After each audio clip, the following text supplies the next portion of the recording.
চট্টগ্রাম দক্ষিণ জেলা বিএনপির আওতাধীন বিভিন্ন ইউনিটের পদপ্রত্যাশীদের তথ্য সংগ্রহ কার্যক্রমের উদ্বোধন।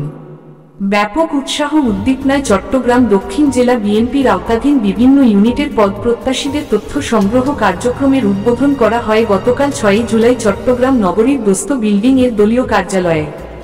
এর আনুষ্ঠানিক উদ্বোধন করেন চট্টগ্রাম দক্ষিণ জেলা বিএনপির আহ্বায়ক আলহাজ ইদ্রিস মিয়া। এ সময় উপস্থিত ছিলেন লায়ন হেলাল উদ্দিন সহ চট্টগ্রাম দক্ষিণ জেলা বিএনপির আওতাধীন পদপ্রত্যাশীরা।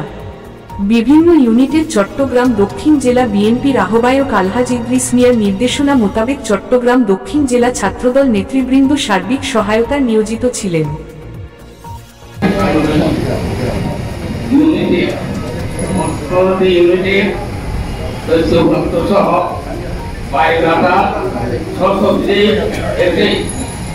উপস্থিত হয়ে জমাদার আপনি আপনার যে সিরিয়াল একটা আমাদের কাছে জমা দিবেন, একটা রিসিভও যে আপনার এখানে থাকবে ওটা আমরা স্বাক্ষর করে দেবো।